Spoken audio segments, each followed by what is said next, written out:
Maybe I just want to just mention the performance, like Bahira covered, like you know. I very briefly, I didn't go to the whole thing, but very briefly, I'd mentioned that the two very important yortzites that clients will observe. One is Rachel Imenu.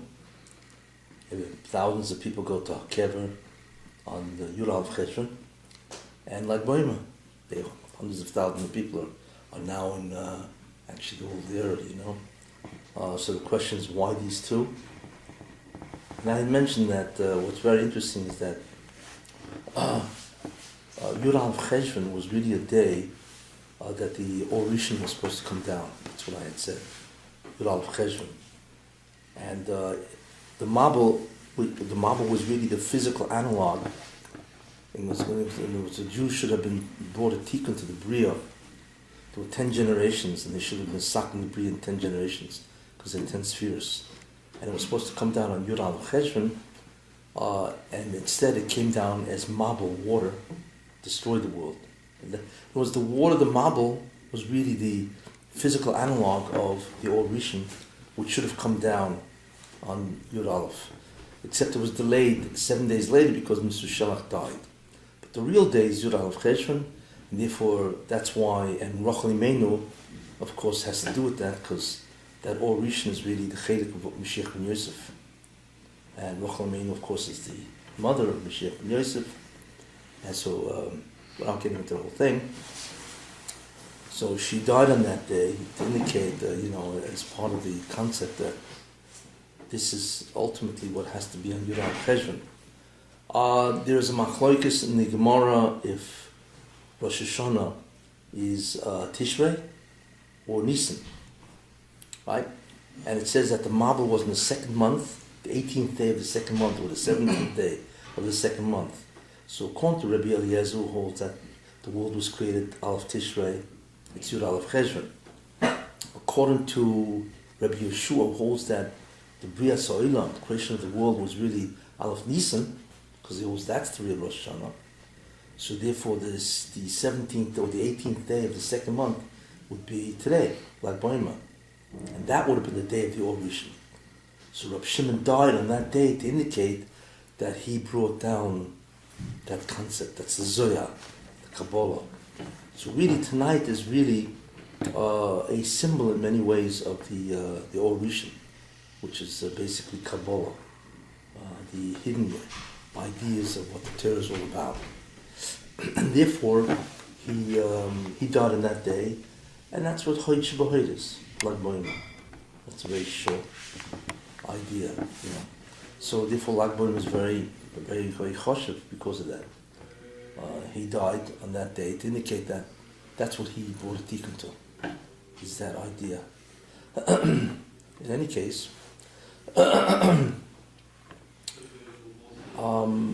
besides, of course, Rebbe Akiva's Talmidim stopped dying, and that's really another reason for Lag Bahira, because that's when they stopped dying and so on. In any case,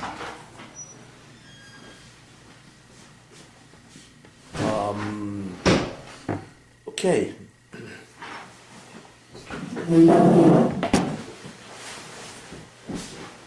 And if you ask, well, what does Rebbe Akiva have to do with Kabbalah and Or Rishon?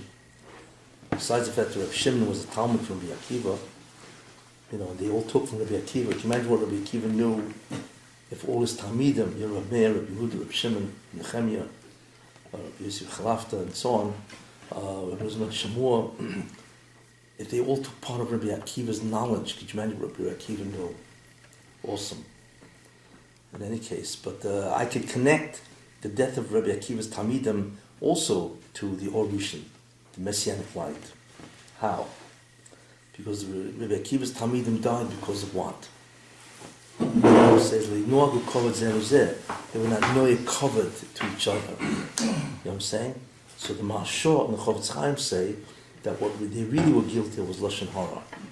Because once you're not covered from one person to another, you speak Lashon Hara. So they died because they spoke Lashon Hara and whatever, the whole thing. And the problem is that Lashon Hara stops the Mashiach from coming. So when they died, the Zera was over, so therefore Mashiach could now come, It was their chet of Lashon Hara, which would prevent the Mashiach from coming, now stopped. And therefore, like Boimer, which when the death stopped, now the Mashiach can come again in that sense. So you can connect that also to like Boimer. So both events, the death of the Talmidim Rabbi Akiva and the death of Rabbi Shimon Bar Yochai, both somehow are connected to the Messianic light, the Or Rishon, or Agonos, or Mashiach. Anyway, so you can connect them both. Sure. Okay? You want to say something? No, it's sure. On the Omen, just because of Lashon Hara, what do you see Chiv Nisa on that? That one? Just because of the Avei of Lashon Hara, what do you see as a Chiv Nisa? Why they die? Yeah, Why would they die? Avei is a Chiv Nisa? No.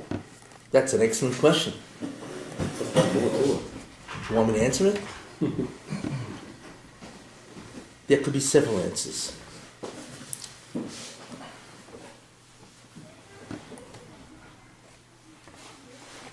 We know that. I will illustrate, if you want, I just illustrate the answer, what it would be, Imagine there's a Gzera on the Talmidim Rabbi Akiva, right?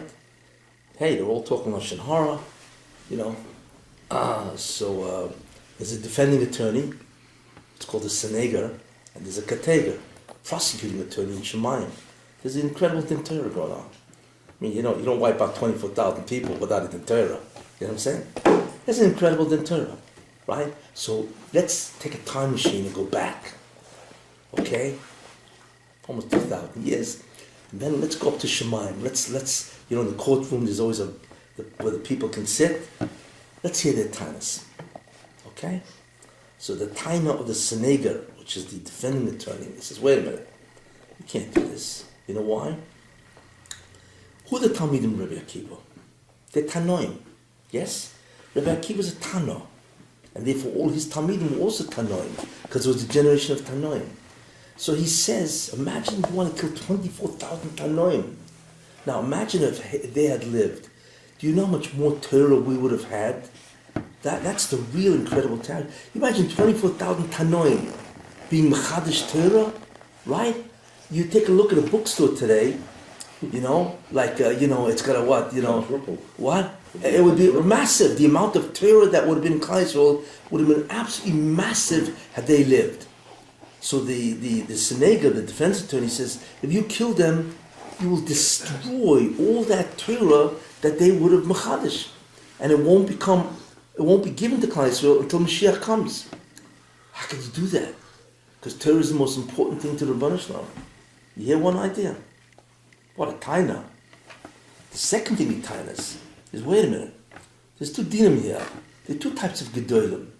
There's a transmission godel, there's a regular godel, right? And he's a tremendous baki and so on. And then there's a second kind of godel called a transmission godel. What's a transmission godel? A transmission godel is the one who transmits Torah from one generation to the next. And without him, it'll just evaporate. What's a classic example? Rabbi Kotler, Zatzal, right?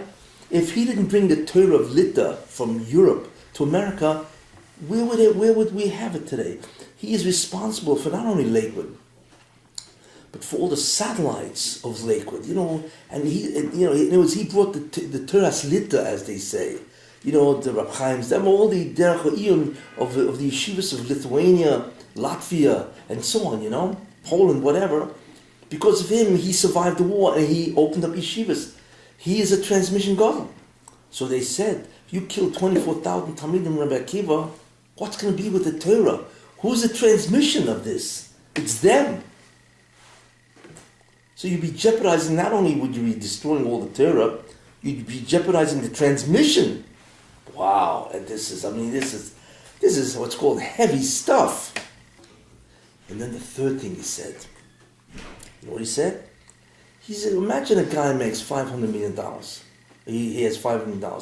And some guy comes over to him and says, there's this African nation, right? And they want to open up a whole area of development, and so on. And you can come in and you could double your money in a year. So the guy says, wow, So what does he do? He takes $499 million and he dumps it into that investment to develop the real estate. You know what I'm saying? And of course, African nations, They're here today, and they're gone tomorrow. So their worth is $499 million. What would happen to that guy? I'll tell you. Right? There's only two things that happen to the guy. Either he'd be taking a massive dose of Prozac, because his depression would make clinical history, right? Or he'd jump off the roof. It's one or the other, right? Because how can a person be sober the loss of $499 million? It's beyond belief, right?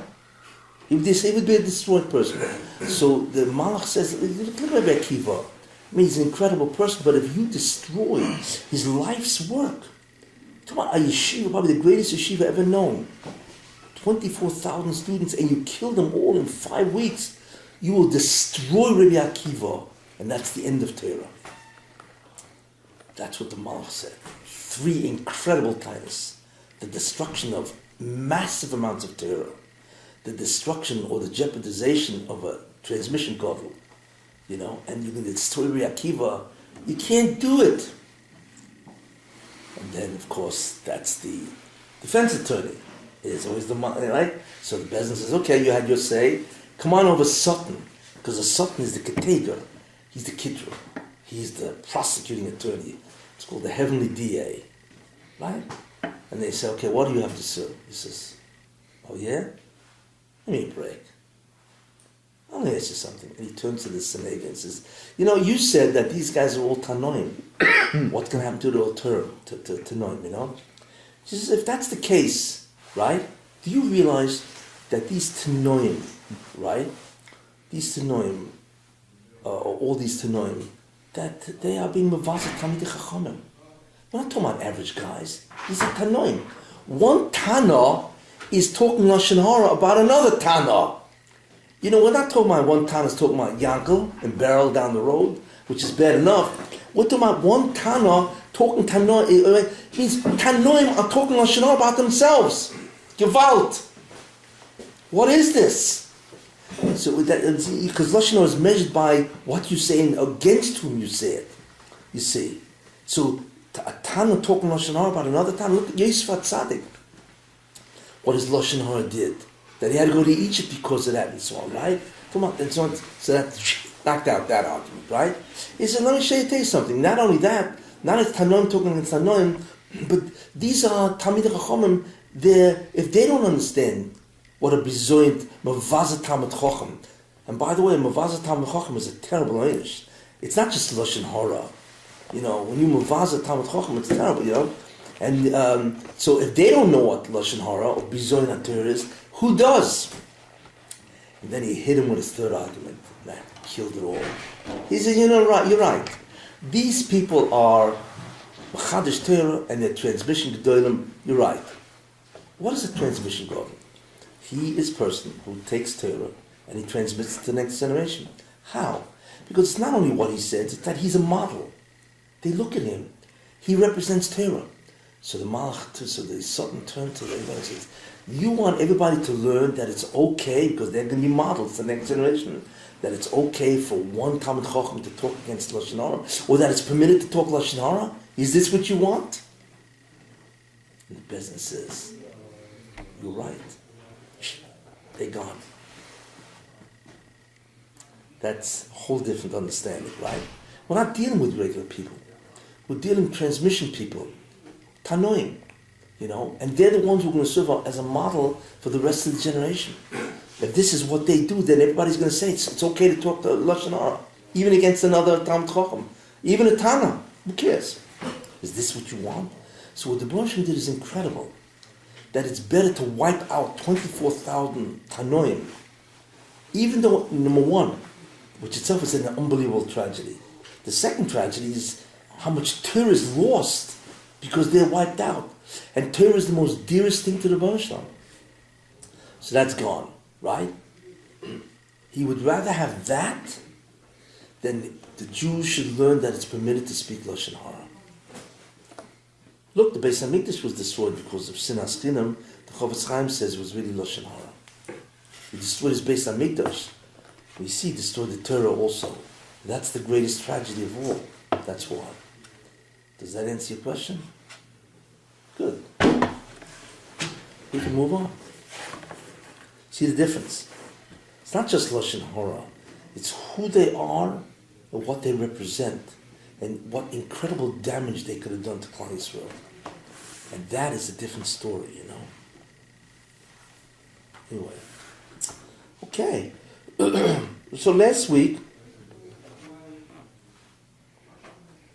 we talked about that obviously the purpose of creation is man. And his purpose is dvekus. And I mentioned dvekus really means existence.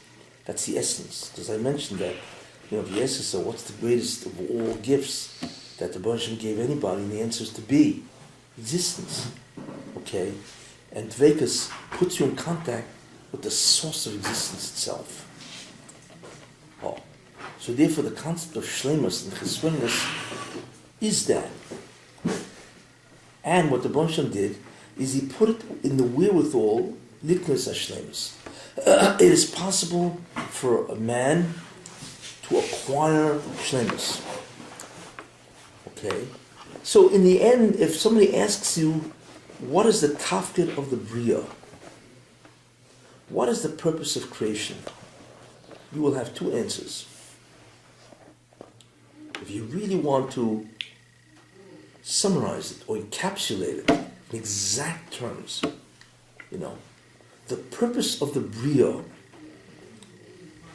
the ultimate purpose is a person should, I once said, in 3 words, infinite bliss eternally. That's it. That's 3 words. Infinite bliss eternally. That's the meaning of that's the whole objective of creation. Okay? Infinite bliss means obviously infinite. There's no amount. Eternally means there's no end. So there's no amount and there's no end to this. You can't have it better than that, right? So that's the ultimate reason. But how is that achieved? And the answer is shleimus. When a person becomes a sholem, that has a lot of very important ideas and so on. But the concept of shleimus really is brought about through dvekus. But the concept of shleimus is a type of existence where a person achieves that we have no hasag about. And that's what a person has to do to get the shleimus. Now, the Ramchal says, the Bahira that a person, in order to do that, right? I had mentioned that a major ikuv to shleimus is what? Is a thing called namadik sufa, bread of shame. It's a major impediment, which means that if somebody gives something to you and you did nothing to get it, there's a tremendous sense of unworthiness and so on. And I began to share once on that. The whole concept, the problem of namadik sufa and so on, is that because since a person is a chilek l'kaim mal, there's something divine about every individual. Okay, and if a person gets something, if he's always a makabel, this is an incredible exposure to himself that he is not chilek l'kaim mal. He's not divine. And there's a tremendous amount of embarrassment or which is what namadik sufa is. There's a tremendous sense of vulnerability. Because chilek l'kaim mal means what? The essential idea of God is that he's an independent being. He doesn't rely on anything else. You know what I'm saying? He is independent of all things. He's independent, and therefore,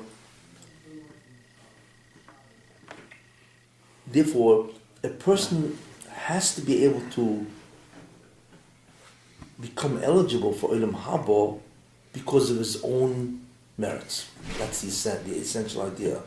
So therefore, even though what he is getting in Olam Haba is not him, the Baruch Hashem is giving him that feeling, but the concept is that everything he's getting is only because he caused it. It's the ultimate concept of cause. And since he caused it, then he knows that whatever he's getting is ultimately because of him. Even though what he is getting is not, He's not getting existence or dvekus or whatever. But he is getting it only because he caused it, and apparently that is sufficient to remove the sense that he is vulnerable, and therefore he doesn't, it will remove the concept of namdik sufa. But in order to do that, he has to be a true cause.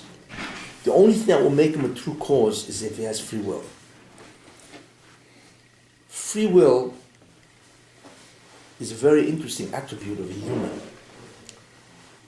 What does it mean to have a free will? Well, what does it mean to have non-free will? What does a non-free will mean? What is the will? Nobody knows what the will is. Nobody knows where it is. But if you think about it, what the will is, it's some type of a faculty of the brain where, let's say, a person sees food, right? And all of a sudden he decides, I want to eat that food. The question is, the decision to eat is the will. In other words, the will is that faculty where a person makes a decision. And then what he does, and nobody knows how it works, when a person says, I want, all of a sudden he fires up the neurons in his brain, moves the motor muscles, and he can go and get it, But pashtus, the decision to do something, what is it really? It's like, what is it?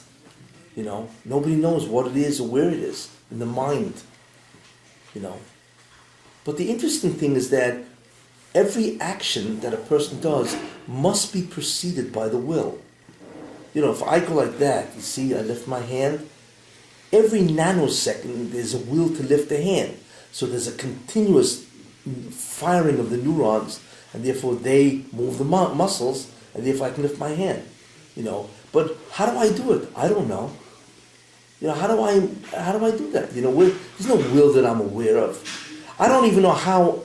Even if I want to lift it, so what? So how do I lift that? Nobody knows. Yet I can go like that. You see? That's the will. So the will of a person is really where he makes his decisions. So if it's compelled, the Rebbe Hashem could compel your will. It means he could put a thought in your mind from him and force you to operate. But if it's free, it means that the Rebbe Hashem doesn't compel you. The will is not placed there by the Rebbe Hashem. You, or the will, or your desire, what you want to do, arises from within self. So that's free will. So in order for a person to be a true cause, you need to have a free will. Because we can say that the desire to do something and the decision, actually the decision is where the will is. The desire is the person has a desire. But the decision is the essential idea. Yeah. I was just thinking, is it possible to have an absolute free will? Or is our free will within a subset and context of conditioning, environment, and things we've already obtained through osmosis and acculturation? I mean, how free... That's a very good question. And that question is debated, by psychologists, philosophers, and so on. There are those people who are called what's called determinism, who hold that you have no free will whatsoever. You are a slave completely to what's called different conditioning and different experiences and so on. You have no free will. You just react, basically, And there's religions that hold that. There's an aspect of Catholicism. What's the guy's name again? The Swiss guy. He holds that there's no such thing as free will.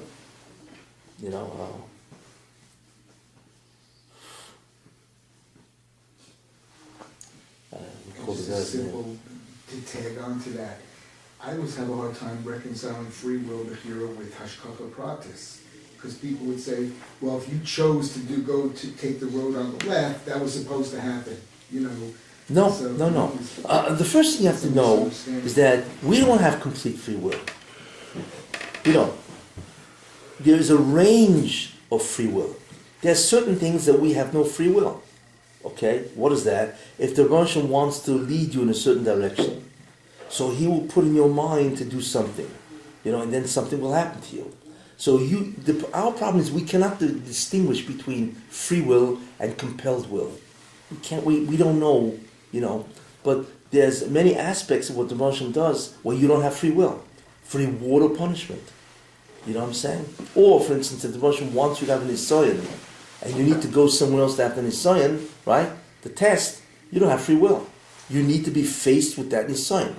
So, reward, punishment, Nisayanus, these are not within our purview, within our free will. However, once you get into that, let's say, Nisayan, then you decide what you want to do. Then you decide. That's free. However, it's not as simple as it sounds. Because free will can be overcome by drives, needs and drives. You see the Gemara in Brachas, the other place also where the Gemara says that, give a guy money, dress him up, right? Gemara says that, and put him by a house of prostitution. He's finished. He's got the money, looks good, he's right next to the inside. Gemara says, what's he going to do? He has free will? Yeah, but the probability is that he's not going to exercise. Sure, he has free will. He has free will to go into that place. You know what I'm saying? It is possible for the drive and the urge to overcome a person. Look, the classic case is by Yehuda and Tamar. Did he have free will when he went and he was together with Tamar? You know what I'm saying? No, I'm not talking about after he knew. I'm talking about when she presented herself as a Zoina, right? It's the Torah, right? Did he have free will? No. He didn't have free will. In fact, where do we learn that? The Medrash knows that. Because when he found out, when she said, well, the father of this guy, or whatever, and so on, right? Is whoever holds the signet, the staff, the signet, and all of a sudden Yehuda takes a look and says, this is my stuff, So he said something, Tzad komi meni. She is more righteous than I. That's what he said, because she wanted to do it because her son died, and her son was, of course, her husband was the son of Yehuda, and she wanted, it's like a Yibum before the mitzvah of Yibum and so on, whatever. But the Medrash says, he should have said, Tzadka, she's right. What's this mimeni? So the Medrash says, the Rebbe Hashem says to the Malach, he says to the Malach, hey, come on, get him going. Why? Because if he's not going, he doesn't live with Tamar, where's the Mashiach going to come out of? So the Medrash says that the Moshe commanded the Malach of Taiva, whoever that is, right? You need to turn up the heat, and he's finished. So, he had free will. What free will? The Malach did what he had to do. It means he turned on his libido to an extent where he just couldn't say no. I mean, a human is fault a human. You know what I'm saying? So therefore, mimeni means from me. That's the Rebbe Hashem talking, not Yehuda.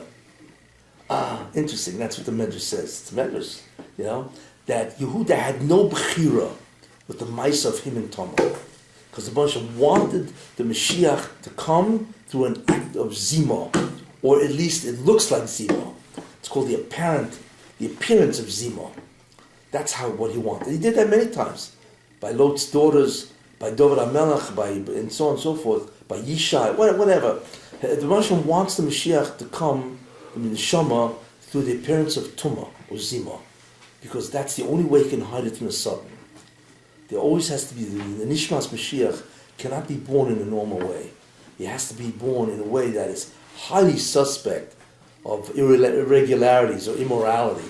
That's the way he hides it from the Mashiach, and so on. In fact, even Moshe Rabbeinu was born at a time they were killing Jews, by the Parai. Why? Because the Satan is being busy mekatrik on Klal Yisrael, right? And Moshe Rabbeinu just slips right in. Always does that. Mashiach is Yedua. In fact, there's a famous pasuk on that. Umiyitein Torah mitomei. Who can give out tahara from tumah? That refers to the Mashiach.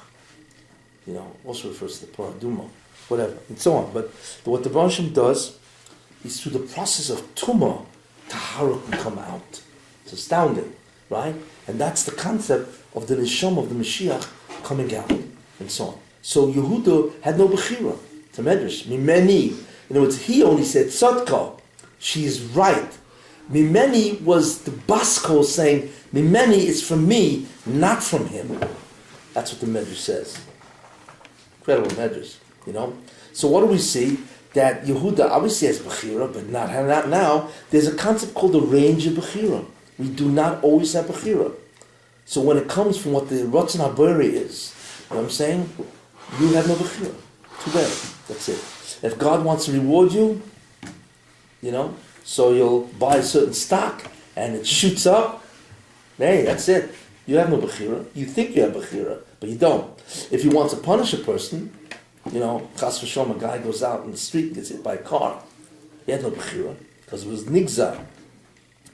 All this source is basically Nigza and so on. Or by Nisoyan. So sometimes when we took a wrong decision, and we see later on that the results are not good, instead of blaming ourselves for the wrong decision, we could blame it on God. On Hashem, right? He's got big shoulders. It's a kapara, right? It's kapara, exactly. That's what it is. Sure. So how could a person know if it came to his first? You can't know. You don't know. We cannot distinguish. Is that authoritative? You can never know if it's a person's bad decision. That's an amazing thought. Yeah, it is an amazing thought. So when we're doing al chait on Yom Kippur, we may be just feeling guilty for nothing. That is a very interesting concept. Imagine all those Yom Kippurs wasted. Well, I'm sure there's a lot of things that are good for, but you never know. But you have to admit that there's some things you do wrong. Just for one Avera, So the Barsham, listen. Right. Just for one Avera, you all Yeah, could be. Yeah, because they're all kind. Yeah, could be. So you have to say like this, So we don't know, but so we do our chet and so on and so forth, right? And what do you call it? But here's also, let me just qualify what you said. It's true that for the actual event itself, maybe you had no Bahira, right? But why was this Xera that you had to go through that event? It's clearly based on some previous sin, usually. So for that you have to do, you know what I'm saying? But basically you're not doing what are you doing chet for? You're doing chet for Averas. Usually the Moshe does not force you to do an Avera. Usually, the Moshe doesn't force you. It can happen like Yehuda, and I'm sure it happens. You know what I'm saying? But usually, what a person does is, let's say a guy says, "Nah, I'm going to Las Vegas, and I'm going to stay at the Bellagio. Right? I'm not going to gamble. Come on, it's me. A guy goes right, and then who asked himself to put it? So so it's true. Once he went into the Bellagio. That's one of the famous hotels there, for those who don't know. And there's all kinds. And all of a sudden he's walking by to go to his room and he sees and of course the first floor is the gaming place. Yeah, you got 4 million gaming, Of course he had no Bahira because he was overcome by the Nisoyan. That's the end of it. But he had originally Bahira who told you to go to Las Vegas. You see? So it's complex. It's not simple. Many people put themselves in a situation where they may not have no Bahira, but who told you to do that in the first place? You see what I'm saying? And so on, so it's a complex thing. But there's clearly many Averas that we do have responsibility for. And there may be some that we don't. And so on. So the news is you still have to observe Yom Kippur. It's no way out of it. Do animals have the Bahira? Does a spider decide they're going to put a web where 2 animals injured the same way, one struggles harder to flee the hunter and the other just gives up? Is that a conscious Bahira decision? Animals have no Bahira. Nothing. The Ramchal talks later on about it. It's called, there's 2. He talks that there's what's called Isarus Delielo and Isarus Deltata. That's what he talks about later. Isarus means an awakening. Delielo, from on high. Okay, in other words, Shemayim calls the shots first, comes down, that's animals. No Bahira. I mean, Shemayim is Geyser. Okay, this tiger has to do this, and so on and so forth. And there's no Bahira and then so on and so forth. So the decree comes from above. But people who have Bahira is Isarus Dilatata. Means we decide what we want to do, and then Shemayim waits, and then you have the concept of din, justice, based on what we do. So those people who have Bahira have what's called Isarus Dilatata. The awakening comes from below, which means here. We exercise our Bahira, and then Shemayim reacts. Whereas by animals, it's the reverse. Animals have no Bahira. It looks like they may have, but they don't. It's purely, they're purely, it's like robots in that sense, you know. Bahira starts at infancy? Or a Who? certain Bahira starts at infancy? No.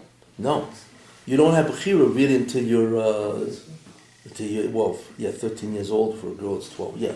But that's why there's no Einish, really, you know. So why isn't the Einish till 20 in Shemayim? What was that? Why isn't the Einish in Shemayim till 20? Probably, because Bahira, in order to have real Bahira, right, you have to have a chance. First of all, you have to have, one, the capacity for free will. That's number one. Number two, you have to have the probability, like this Ma'yasa Bimelo Yechte, you know, this guy is sitting at this house, right? He's got everything he needs, he's finished, you know. So he has the capacity for free will, but he doesn't have the actuality because he's finished. His taiva is going to make him sin. You know what I'm saying? The third thing you have to have knowledge. You have to know, you have to, a tinik shenishbo. He has the capacity, but he doesn't know. What does he know? He doesn't have the information to have Bahira. You see what I'm saying? So you have to have knowledge, idea. You know what I'm saying? So the problem is somebody's 13 years old, what does he know? You know what I'm saying? And you also have to have a Yetzer Tov. Right? You have a Yetzer Tov, you're finished. And so on. And you don't really get a Yetzer Tov until you're 13 or 12. And I once talked about what the Yetzer Tov is. Right? What is the Yetzer? Remember? Once talked about that? You guys remember? Yeah. I once talked about it? Yeah. Okay. You were all looking at me, huh? Must have heard you at home or something. What? Must have heard it at home or something. Should I mention what the Yetzer Tov I is? think we did speak about it. Yeah, I once gave a whole shit on the Yetzer Tov. So there are what's called many ingredients to have Bahira. It's not just the capacity to be free. You know what I'm saying? You have the probability of being free, that your taiva won't overwhelm you, you know, and then you have the knowledge, the information, and so on. And you also have to have the maturity. You know what I'm saying? And you don't get maturity until you're 13. And I once told you what maturity is. You know what maturity is? You know what maturity is? Not having fun. Not having fun is maturity? Wow. That's a principle. There are a lot of people that are having fun. And would we say that they're not mature? In fact, most of the human race is not mature if that was the case. You know, because they're all having fun. And based on what you're saying, they're not Plus mature. Americans. What? Plus Americans. It's Americans, yeah. You No. have a What is choice. maturity? What? You have a choice to do something, you pick the right choice. No. That's a result of maturity. Hopefully. What is maturity? It's a word that's bandied about all the time. Does anybody know what maturity means? Self-control. Well, it's part of it. What does it mean to be mature? To realize the significance of your actions. That's called judgment. Yes, that's certainly part of it. Being able to put aside one pleasure for a bigger pleasure later. That's called, denial, gratification denial. You know, that's true. It's part of it. You're not hitting the nakuda. These are all parts of maturity, and these are expressions of maturity. But what is maturity? Bahira, maybe. No. It's not a din b'chira. Why are we mature? Why? The real question, the thing you have to think about that will lead to the answer is, what's the difference between a child and an adult? We would assume that an adult is mature. Child is ego. Responsibility. We would assume a child is immature. Child is ego. What's the difference? Who? He's selfish, ego. An adult goes beyond his focus and he's altruistic more. So what? Maturity is more altruistic. The What? Altruistic. Altruistic. The child is ego. He's selfish. I mean, he's all for himself. I know a lot of people that are very egoistic. They're still children. In this respect, they're immature. That's immaturity. Not really. That's a midah, altruism. What does maturity really mean? What's the difference between a child and an adult? That's the question. An adult. Responsibility for your action? Closer. Do you know the difference between right and wrong? The child is enon milvadi, and the adult is enon What's milvada. called right? What is right? What society accepts as right and wrong. Is it? Is that what right and wrong is? What society says? Norms. Who? Norms. What about norms? Societal norms. On the way. But let me see if I can say it in a really crystal clear understanding. The classic difference between a child and an adult is not intelligence. There are some kids that are brilliant. There are kids that can just take a look at a kid and his parent. Kid takes his parent and just bombs around the finger. You know what I'm saying? So it's not that. What it is something else, which is very interesting. And that's really what the Yetzer Tov is. What is it? A kid can suspend reality and play. Let's play. A kid doesn't need to conform to reality. It just dispenses with it and says, hey, let's play this, let's make believe. Make believe is a big thing. Go to Disney World, it's all make believe, And so, although a lot of adults also, and so, But a child has the ability, and that's part of his developmental stage, that he can suspend reality, play, make believe, and so on. Okay. But all of a sudden, when he hits 13, something snaps, more or less at that time. And what snaps is, wait a minute, I want to conform to reality. All of a sudden, what is out there becomes important to him. And therefore, I want to conform my behavior to what's out there. That's called maturity. He's mature. He knows what's out there, and he wants to conform to it. It's no longer let's make believe, or who cares. And that's part of the concept of responsibility. All of a sudden he accepts responsibility. Why? Because that's part of reality. Because there are consequences if you don't accept responsibility. You know what I'm saying? Now, what is real and what is not real?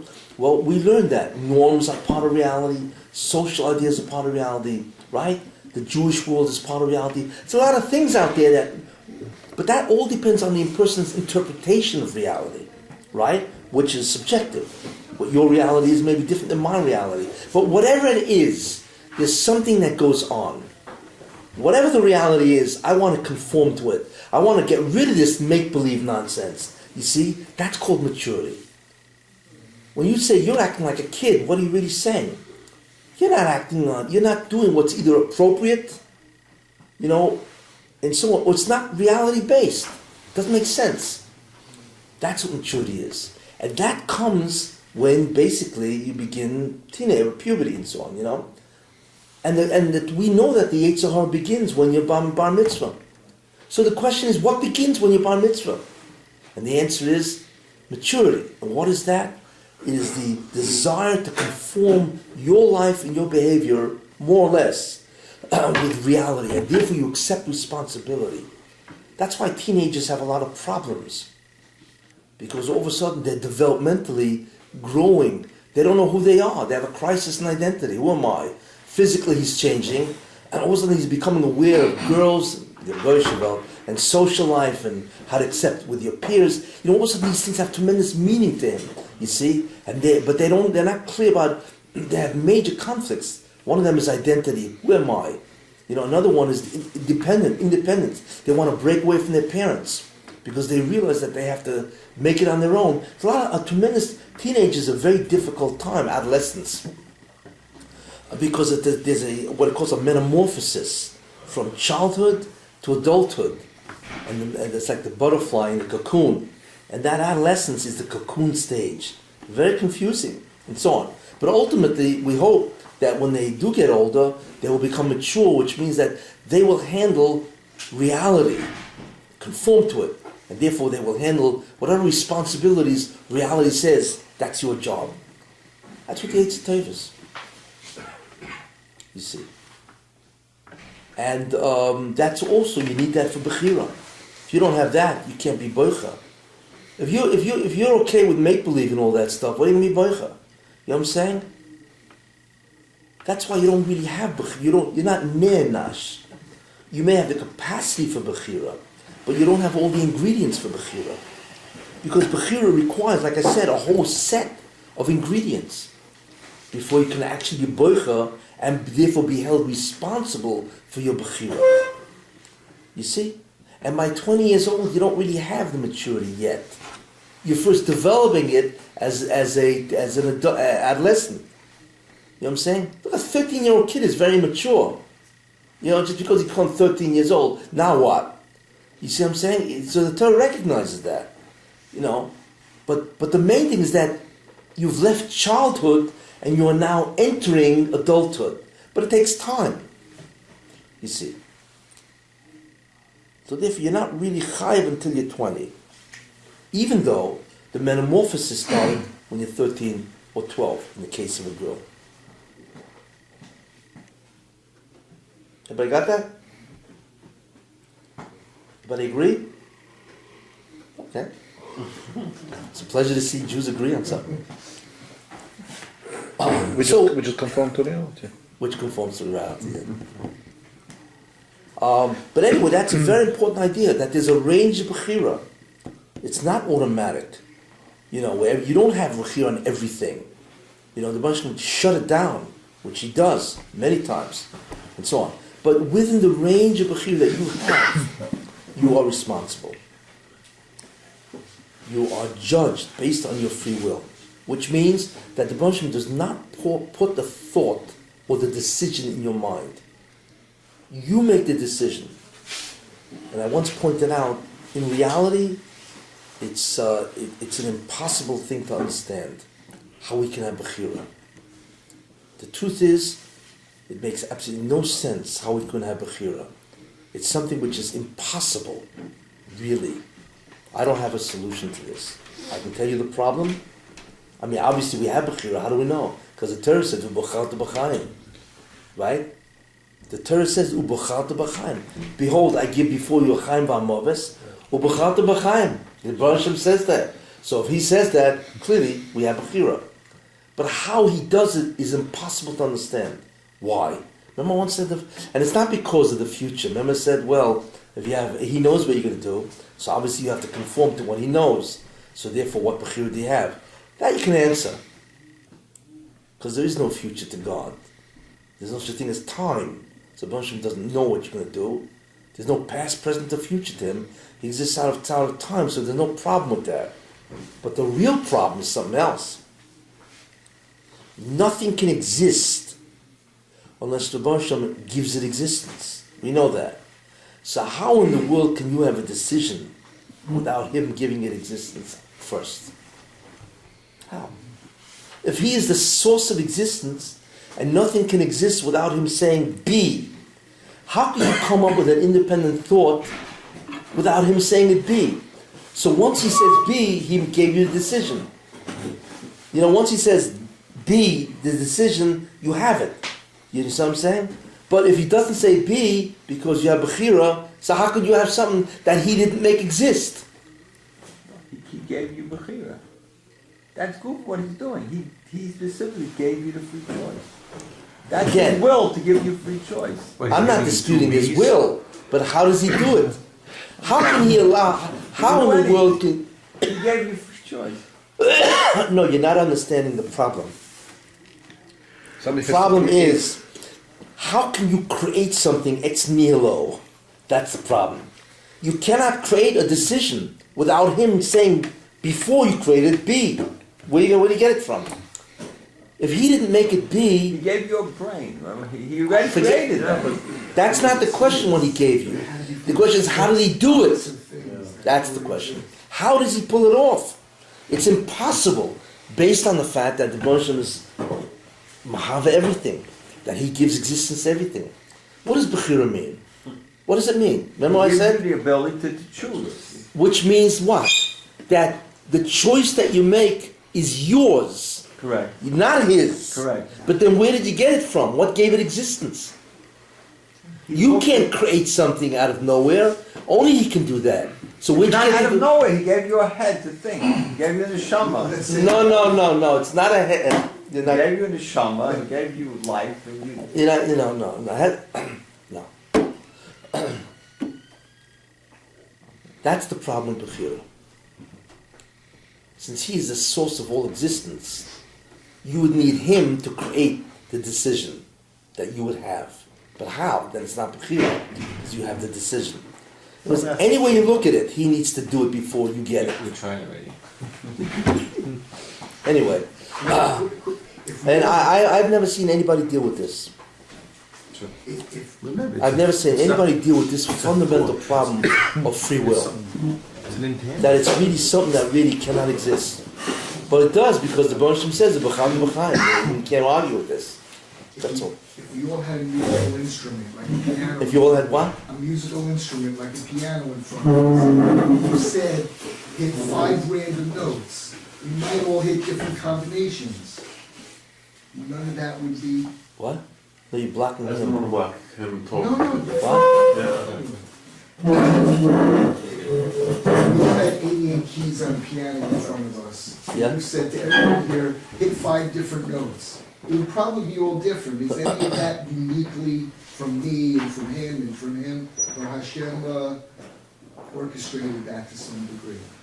What we would find a nice 5-note combination. Well, the question then is, can you independently of the Baruch Hashem create a concept, or the thought, or decision? Concept, right?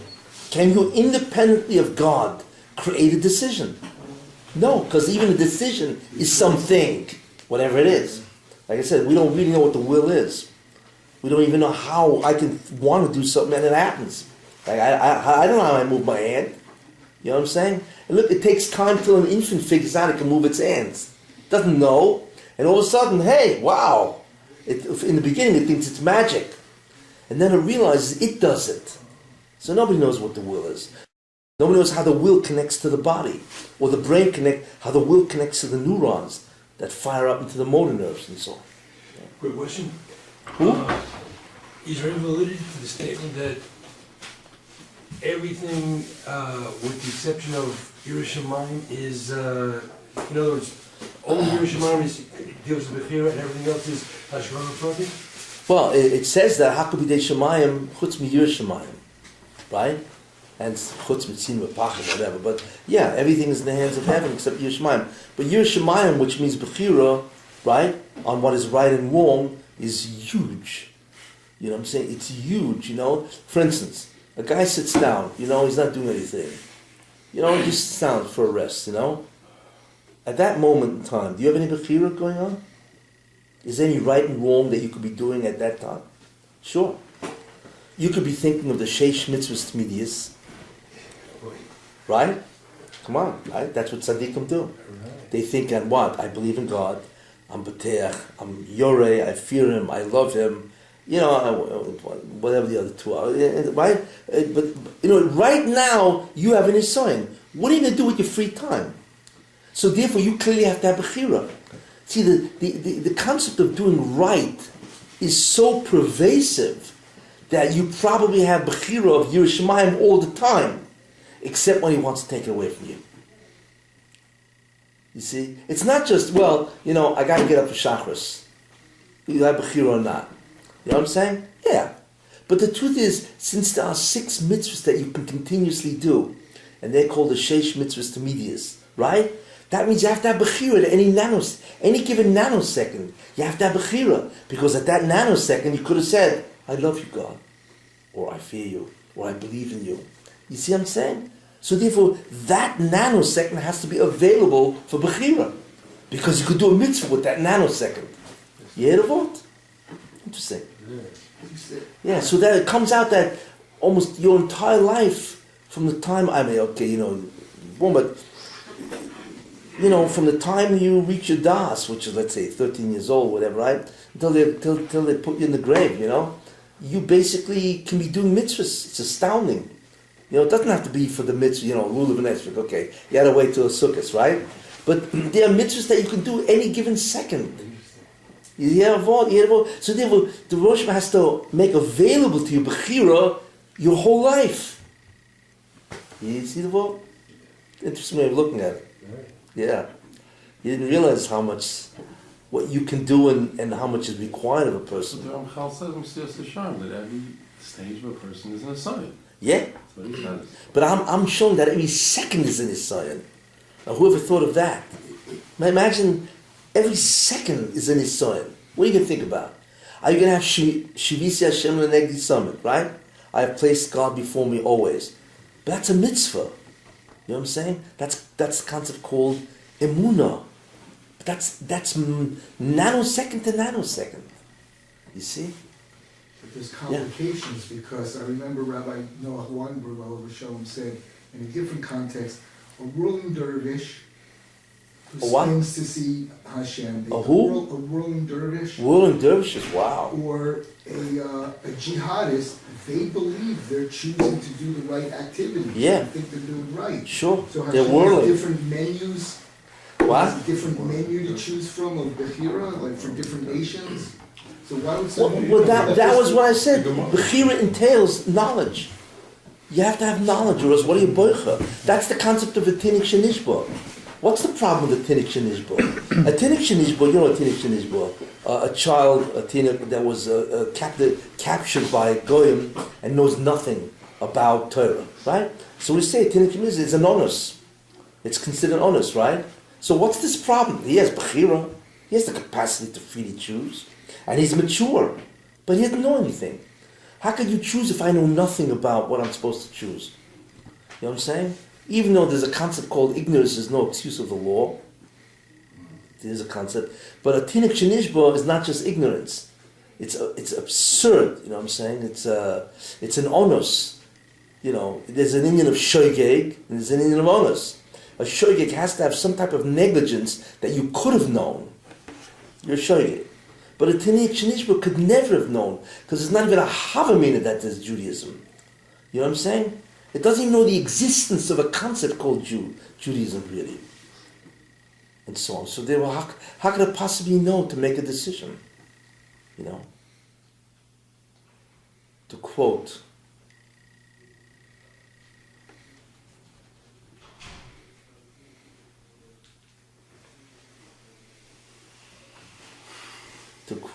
what's the guy's name?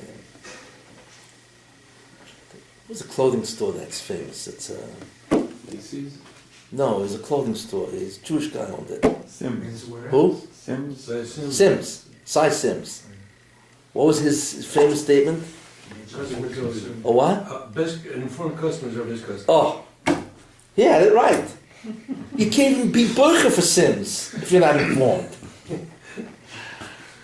An informed customer is our best customer. I mean, if he's not informed, forget it. We don't have him. He doesn't even know size Sims exists. And if he doesn't know the prices and the quality and all that stuff. What happened? You went bankrupt. Did he go bankrupt? Yeah. Why? You aren't enough educated consumers. Because most guys all eat going to Amora. Macy's and make $500 suit. They don't know any better. Yeah. Besides, a lot of people don't wear suits. again. That's also a problem. No. No. No, he No, No. no, Lashon Hara. Sorry, not.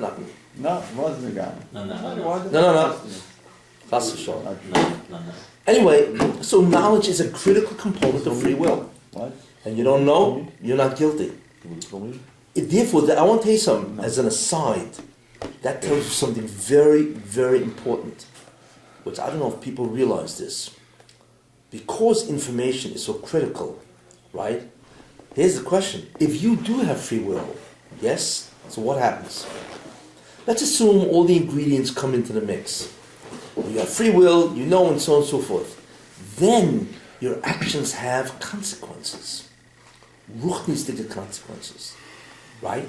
If you do the right thing, you bring a tikkun to the bria. And if you do the wrong thing, you bring a kilkel to the Bria.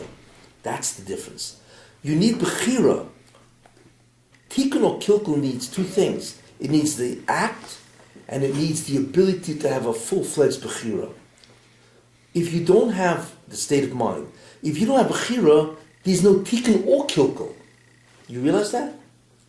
If you don't have Bahira, you neither do a Tikkun nor a kilkel. You see. So if that's the case, you hear the principle. If you don't have Bahira, you are not guilty at all. There's no Tikkun and there's no kilkel. It's like a Maisa Koif. Chimpanzee does the act. There's no significance, there's no spiritual significance to an act that has no free will for whatever reason, because one of the ingredients is missing. Got that? So if that's the case, what comes out of that? This Bria needs a Tikkun. But if 90% of Klal Yisrael is gone, Tinik Shenishba, who's doing the Tikkun? 10%. The 10%. Who are the 10%? The Fruma. That means all the 90% of Jews are gone. They know they don't do either Tikkun or Kilkel. I mean, you have to look halachically what they are.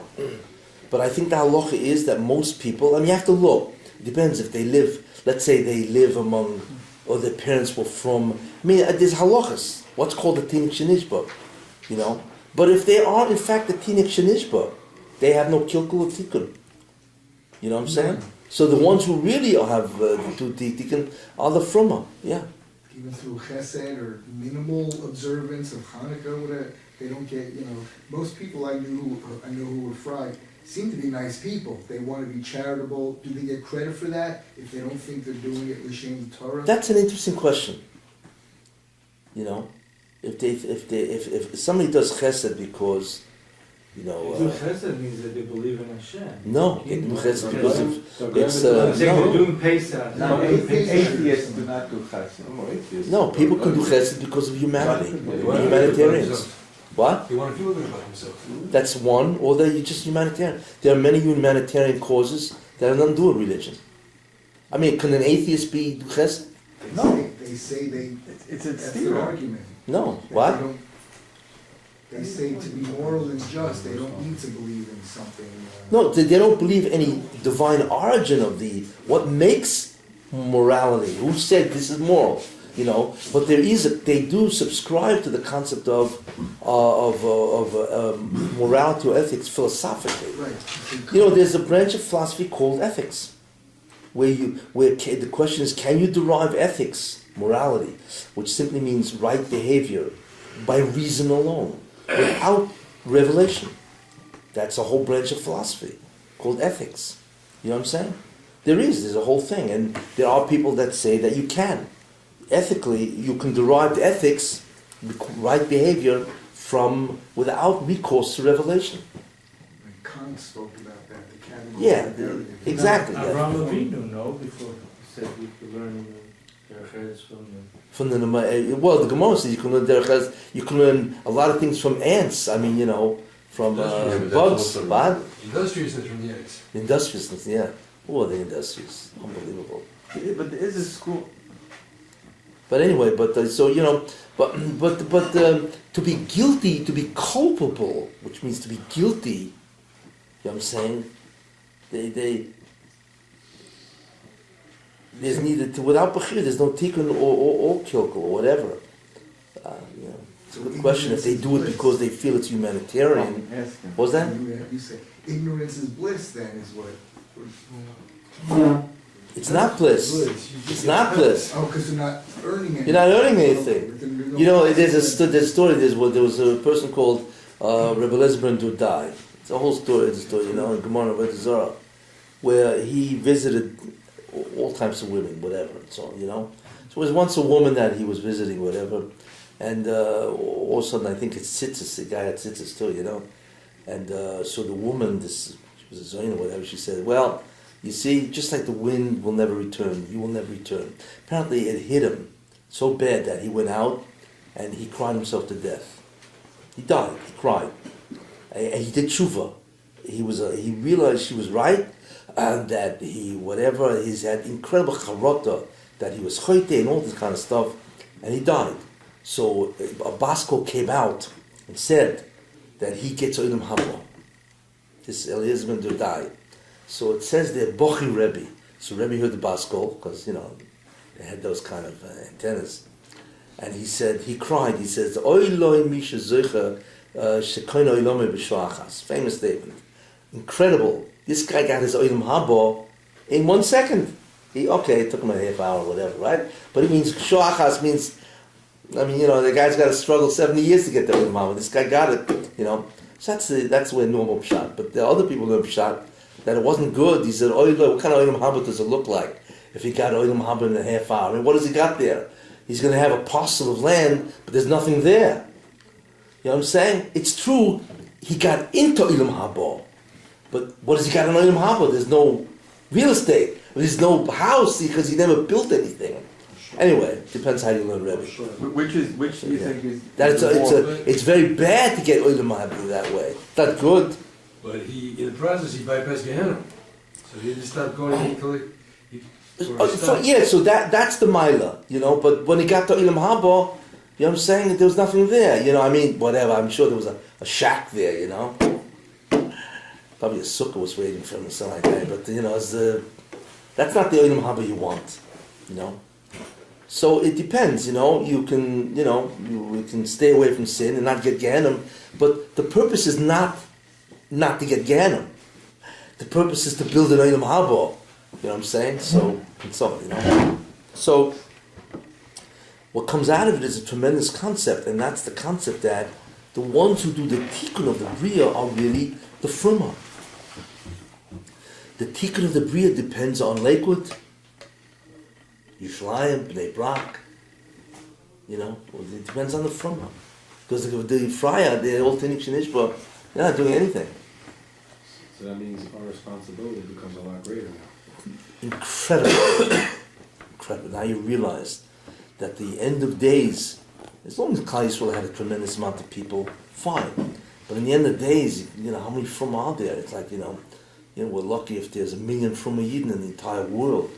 Most Yidden are gone. 90% are gone. I don't know if people realize that. It's staggering, the amount of, most kids don't even have a Jewish education. In America, millions of people have no shaykhs to Yiddishkeit. And so on, I used to travel around and give speeches and all that, and every time I come to a city, I would say, how many Jews are in the city? There's 100,000 Jews. Well, how many from people are there? 1,000. Oh, and this was city after city. I used to ask that question, It's unbelievable, There's 500,000 Jews in LA. They're lucky if they have 10,000 Jews that are from 20,000, 30,000. It's ridiculous, the 500,000. And this is true every place. I once went to where I go, Milwaukee or some city, and I asked, how many Jews are there? They said about 8,000 Jews. How many are from? I don't think there was 1,000 from their families. You realize what that is? It's kids. What Hitler, Yamach Shemai V'zichur, couldn't do, assimilation is doing. That's what it is. Assimilation is killing. So in the end, Hitler won. That's what he did. He killed out the cream, and everybody else just disappeared. And America's finishing off the rest. Western civilization is killing everybody with their tremendous gashmis and taifa and all that stuff. Yeah, it's a losing battle. It's mamash a losing battle. But the main thing is, so then who's left to do the tikkun? From him. That's it. You're right. It's a heavy responsibility. And the righteous Gentiles who will inherit the world to come, as they say, how do they merit this? The Gentiles? Yeah. The righteous Gentiles will also, will inherit the world to come. Yeah. So how do they're probably not even Tino Shanishma, they probably have no clue. Well, Pashtus, if a guy is righteous, it means they usually... It's all tzchak. The what? By a guy doing chesed, it's not that he's doing tikkun in the Bria. No, he doesn't. A guy cannot do tikkun. Yeah. He cannot do kilkul or tikkun. Only a Jew can do that because he's the only one who has that type of neshama. Goyim cannot do, but what they can do is they can earn their own olam haba, right? Not because they did the tikkun. They will get olam haba through a Jew. The Jew is the only. That's what it means by Avraham Avinu. V'nivrechu b'cho kol mishpres u'adama. Means you're the only one that can do the tikkun. And therefore they will only be blessed through you. Means without your tikkun, it's over, you see. But what they can determine, right, is their status in terms of the position they have, in the Olam Haba. But they cannot create Olam Haba. And there's an infinite difference between the one who makes it and the one who could be there. So between two Gentiles, one makes it, one doesn't. They have no clue what Torah is about. How does one make it? How do they know? How does the one that makes it know they're on the right path? They're probably both believing in Yashka anyway, probably. Yeah, but fine, They're on the yeah. right path. So I didn't say they were on the right path. I'm just wondering if you have two identical, one makes it to Olam Haba.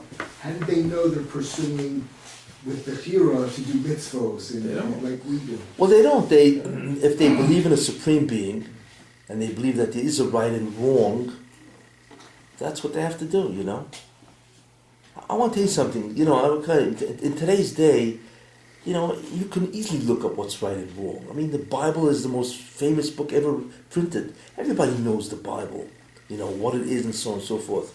But if a person believes in a supreme being, and that there is a right and wrong, and so on and so forth, then there's a chance that they will get some type of ilm haba. It's not the same as a Jew, unless they become Jewish, but there's a chance. That's what it is, Because someone mentioned to me when Mashiach comes that there'll be a Gentile equivalent to each string. I mentioned before, I want to make a Ramchal's Yotzai, which I said next Saturday night we have a Shir, correct? Okay, but Sunday night I want to do Ramchal's Yotzai. Also I want to mention, and I'll let you know, please speak to Eliezer to give you your contact information, or you know what's going on. The second thing is Tuesday night I give a Shir method of Ramchal, how to learn, how to think, how to analyze, organize, and so on. I give that Tuesday night from 8 to 9:30 by Rabbi Lefkowitz, which is on Somerset, right off East County Line Road. 1197. 1197 Somerset.